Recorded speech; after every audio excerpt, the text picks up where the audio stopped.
Activity 3. Stitching buttons. Things required. Jaruri vastuo. Needle. Soy. Thread. Doro. Buttons. Button. Piece of cloth.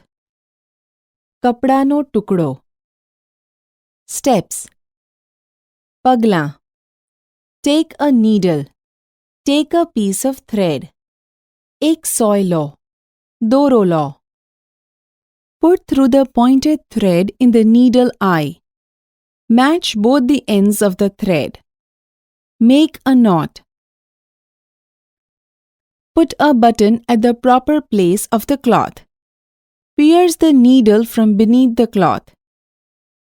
Match the buttonhole and needle point. Pass the needle through the buttonhole. Stretch the needle to the full length. Pierce the needle beneath the buttonhole. Pierce it upward and downward for 3 to 4 times. In the end, bring the needle beneath the cloth.